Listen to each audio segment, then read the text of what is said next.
I did not tell you my name before. Apologies. I am Chao Yun of Changsan. I serve under Lord Gongsun Zan. I am Xiao Yun. This shall be the first step on our road to conquest.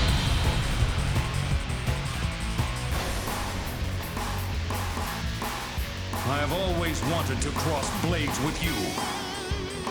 That's it. I'm gonna tear every one of you limb from limb.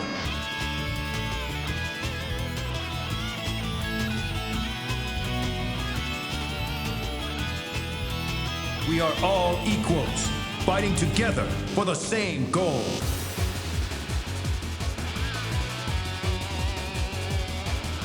You really think you can stand against me? Another has fallen to my spear! We must fight harder! You may be the greatest warrior I know.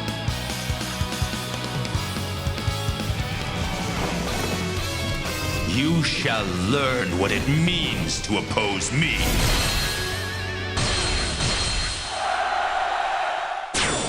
Hi, my name is Rain. I grew up playing Dynasty Warriors, and I have a lot of core memories attached to it. Origins has rekindled my flame for Dynasty Warriors, so I've decided to make a video essay series on Dynasty Warriors. Whether you're a long-term fan of the games or just getting started with Origins and want to learn more about the game's past, there's something here for you. So, let's take a trip down memory lane, starting with Dynasty Warriors 2.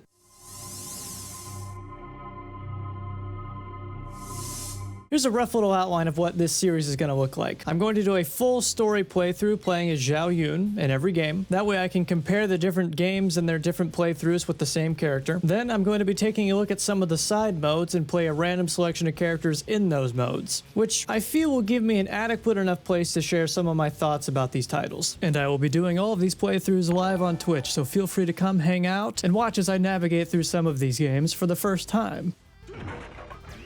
What, was that a baby I just found?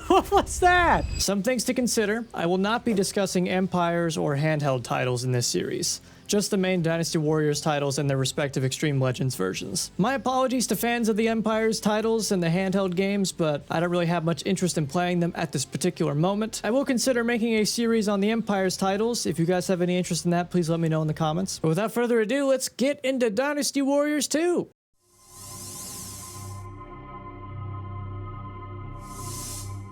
For the uninitiated, Dynasty Warriors is a Musou game. And please, for the love of God, don't yell at me if I pronounce that wrong or anything else in this series, because I'm doing my best out here. The Musou game is a hack and slash game where you fight hundreds or even thousands of enemies. You may be wondering why this series is starting with Dynasty Warriors 2 and not Dynasty Warriors 1. Well, that game was actually a fighting game, not a hack and slash game. And honestly, it's not very recognized as a Dynasty Warriors game at all. The first game actually wasn't even called Dynasty Warriors in Japan, which made all their titles in Japan one digit behind the NA and EU releases. These games take place near the end of the Han Dynasty, focusing around the Three Kingdoms period. The story in each game is relatively the same, with some slight deviations focusing around what-if scenarios and so forth. The differences this can make seem to depend on the game you play, some having more differing scenarios than others. Each game has a decent-sized character list that grows into an absurdly large character list as the series progresses. The thing that keeps me wanting to play more and more of Dynasty Warriors, though, is the addicting nature of the gameplay. The feeling of power you get mowing through hundreds and hundreds of enemies, nearly single-handedly accomplishing victory, is a rush. The difficulty you choose will also strongly impact the experience of this, as there's a lot of Dynasty Warriors fans who will seek challenge on the battlefield and put their skills to the test. Each game has a decent amount of difficulty options, some having, frankly, an absurd amount of difficulty options. This is where I will fess up and say I am a casual gamer, always have been. I like choosing easier difficulties that still make me think about what I'm doing, but not have me dying constantly. This series having such a wide variety of people wanting different things from different difficulties makes it a bit challenging to balance, I'm sure. There are certainly times where I feel like the game is a bit too easy and I gotta bump it up, and there are other times where I sorely regret doing so. So just keep my preference on difficulty in mind as we progress through this series.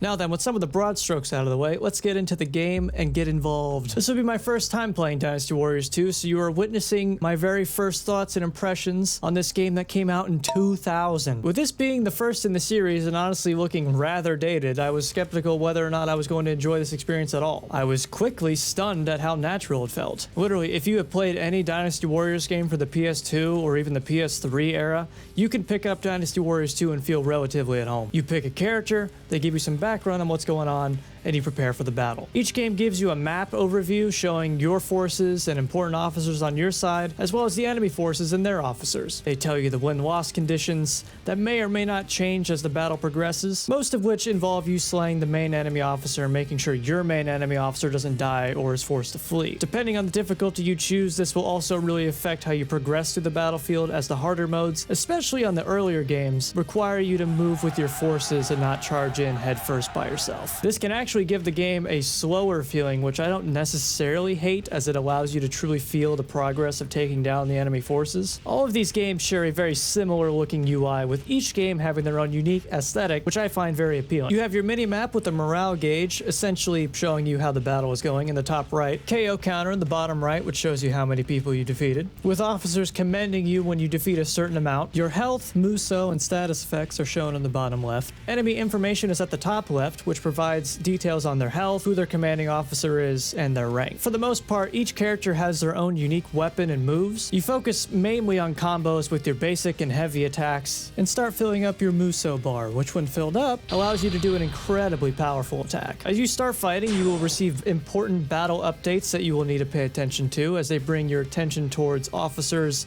on your side that may need help, or even things like enemy ambushes that you need to go defeat, or whatever else may end up happening in the battle. In these earlier games, the basic soldiers are not afraid to kick your ass, and on normal they can easily tank your entire Musou move, which was a shock to me. Once again, I don't dislike this, it's just different. Certain enemies drop items that you can pick up that either heal you or increase your defense or attack stats for a short period of time. Enemy officers usually drop similar items, but I believe these are permanent stat increases. Something that really took me by surprise is whenever you knock down an enemy officer in this game, they have a chance to heal, sometimes even fully. He's just constantly healing, bro. I'm sick of this. Does bro just have infinite life? Or even gain an attack or defense buff. This is not in any of the Dynasty Warriors games I played, and it was very shocking to me. Apparently they corrected this in the next game a little bit, and then fully got rid of it in maybe 4?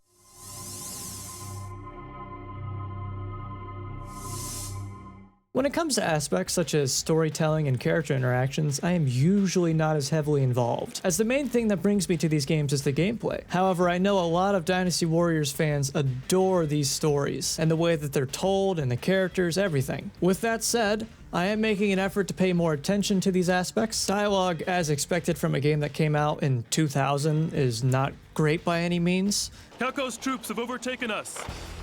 Brother, lead them to us. But it's enough. Unfortunately, the English voice acting in most of these games is pretty rough. My name is Zhao Yun. I formerly served Master Gong Sung Zan, but now I wish to serve you, if it pleases you, my lord.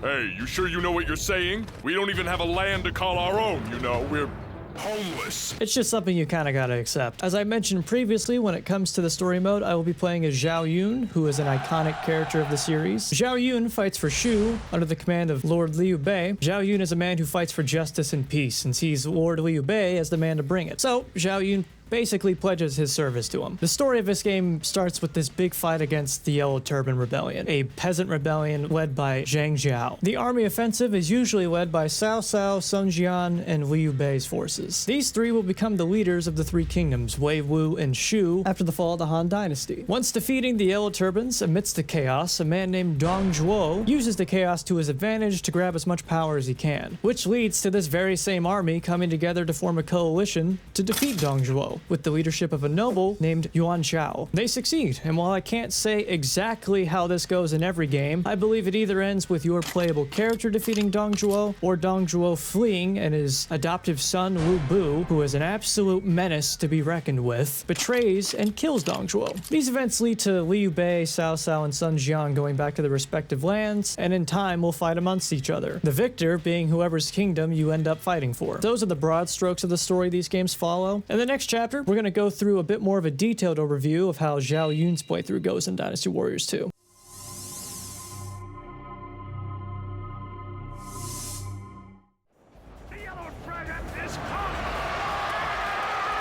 It's crazy to see how much this game evolves on the same console. As mentioned, you start the game battling the Yellow Turban Rebellion. What you basically gotta do is get the gate open, go through this camp that's basically divided up into 4 boxes, get the gates open in those sections so that your army can proceed further through. Easy enough, you lead the charge, assist others when you're needed, and try not to get too carried away on your own. There he is. Up on the damn horse. Oh, I'm getting good at that. You eventually end up in this section with branching paths. I go up the left, and one of the brothers of the leader of the Yellow Turbans does sorcery to prevent us from advancing up this incline. This forces you to go around and flank him, and when you defeat him, the sorcery stops, allowing your forces to proceed. Eventually, on the other side of the map, another one of his brothers starts hurling boulders at your forces, so you have to go defeat him before your team gets pummeled. This leaves only the leader standing. You defeat him and his fire magic, and you are victorious. Next battle is the fight against Dong Zhuo. Understandably, this game just kind of moves from thing to thing rapidly, but anyway, you start the fight and basically just repeat the process of going from enemy officer to aid your forces so they can advance. It is apparent as I'm playing Dynasty Warriors 2 that my forces seem to do little to nothing sometimes. Like, what the hell are you doing back here? Get a move on. Sound Red, now you show up and you block me. That's crazy. But they will surprise me sometimes and actually gain some momentum. I especially have to thank the guards the game provides you that basically serve as bodyguards that do sometimes do a great deal of help. Eventually you progress to a point where Dong Zhuo sends out Lu Bu, who turns the tide a little. Lu Bu can wipe out basically your entire army, including you, very easily. It is strongly advised to avoid him if you can. But if you do manage to defeat him, this significantly improves your morale. Essentially, what I did was attempt to fight him. You're done, Lu Bu. You're nothing. You're nobody. Just don't heal and we'll be fine. You heal, I'll cry. Realize how dangerous he was. We got this as long as we work together. And I just keep swinging and don't give him a chance to do that. I'm dead. I'm so dead. And that whenever I did damage, he almost always got back up to full health. He's just constantly healing, bro. I'm sick of this. And then promptly decided to just move past him and go defeat Dong Zhuo. I gotta go. It hurts. The AI can be rather goofy in this game too. Dong Zhuo was just running around like a madman and it was hard to get him to stay still. Where are you going, bro? You gonna go hide in the corner? What are you doing? Where are you going now? Stop it. Stop moving. I defeated him though. Got him. Okay. We did it. Next battle takes place after a decent jump in time. Cao Cao's forces are now hunting down Liu Bei's forces, and you have to halt Cao Cao's advance and push them back. Are we getting ambushed? We're getting ambushed. What are my orders? Is that Cao Cao? Did I take care of him? I'm kind of nervous to go after him, especially when I am kind of low on the old health. Let me get on this horse. See if I can find some healing. What, was that a baby I just found? What was that? This gets tricky as their assault is rather intense, and these officers aren't messing around. Ouch. Ow, ow, ow, ow, ow, ow, ow, ow. For fuck's sakes. You're dying. Fuck you. No way you're blocking all that, bro. You're a pain in my ass. We gotta get Cao Cao. Hey, buddy. You don't have to do anything. No one's You've got an army on you. Holy goddamn. No, just keep blocking all my moves. It's real fun. Of course now. Hey! That wasn't so bad. Okay, we did it. You are a beast, however, and force Cao Cao and his men to retreat. That is another victory for Zhao Yun. Before I begin the next battle, my dumbass finally realized there's a button you can click called background that fills you in on every plot point you need to know. Oh shit, it gives background if you hit the background button? Essentially, Liu Bei's forces teamed up with Sun Quan to stop Cao Cao's pursuit. Sun Quan is a member of Wu, and just in case anyone's ever curious who's on whose side, it's very easy to tell because the guys in green are Shu, the guys in red are Wu, and the guys in blue are Wei. So if you can just kind of grasp that concept, every person I show you, depending on what color they're wearing, you'll know who they're fighting for. But anyway, Liu Bei captures Jing province, but Sun Quan feels threatened by Liu Bei's growth and allies with Cao Cao and seizes control of Jing. Liu Bei is an angry boy and starts a long campaign for revenge. This battle you're about to do takes place during this time where Wu counterattacks. Once again, same gameplay steps that I mentioned in the previous battles, but let me tell you, Sun Quan did not want to be defeated. Holy fuck, look at our troops. What the fuck? Lady captains? There's ladies in very little clothing? Huh, that was not on my bingo card. Oh my god! What I gotta do?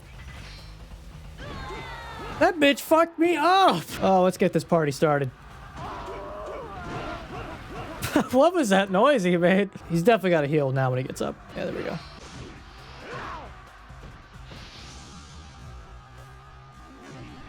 Did he just full heal? That's ridiculous. He just fucking full healed again. You full heal again? I swear to God, I'm D-ranking this game from like whatever rating I give it to an F. How much health do you have? Thank God. After that battle, we retake Jing and then all of Wu, leaving just us and Cao Cao's forces to be dealt with. This is the final battle. It's over for you, Cao Cao. Soon as I get there, on this long journey, almost there. Holy fucking fuck. I didn't get anyone off their horse. Are you shitting me? This is gonna turn into me getting fucked royally if I don't behave myself. Can we get some fellas up here? Huh? Okay, Cao Cao has a metric ass load of health. And you healed again. Beautiful. And you healed again. Beautiful. Getting real fun. And you're done. Same old song and dance though. You defeat them all, and the Shu are victorious. Congrats, you did it. I beg your fucking pardon? What? You know, this is the last kind of music I would expect. Huh. Can I skip this? No, this is unskippable. We're gonna sit through this. It was not a very long campaign, and I'm sure it's just the exact same levels no matter who you play as, but it is a very solid start. You still fight a lot of enemies. Feels good progressing through the battles. The levels are relatively interesting. While short and lacking much depth, it is still a very fun and satisfying story to go through.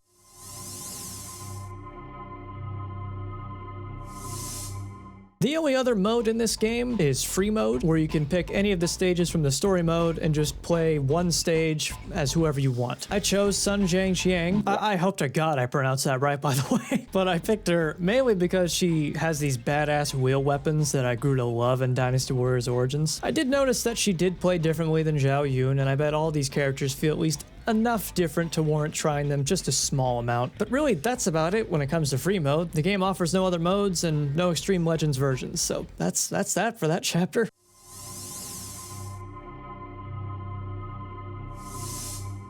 The game's graphics, while dated, still have a fun style to them. The soundtrack, while odd in places, still offers the same awesome music this series is known for. I was honestly happily surprised at how competent this game is, and how I can still find enjoyment from it and feel right at home despite its age. While I don't think it's an essential play, I think if you are hesitant to try it because of the appearance and worries that it will feel rough, it honestly isn't that bad when you actually are playing it. It's quick and it has charm, and I'm grateful for it for starting the series. And that'll about do it for Dynasty Warriors 2. Thank you for watching the first episode in this series. If you made it all the way to the end, be sure to subscribe and feel free to share your thoughts on any of the games in the comments section below. I'd love to read them. I plan on streaming my playthroughs of all the other games too, so if you would like, follow my Twitch and come hang out while I explore most of these games for the first time. That'll do it for me though. I'll see you in the next episode.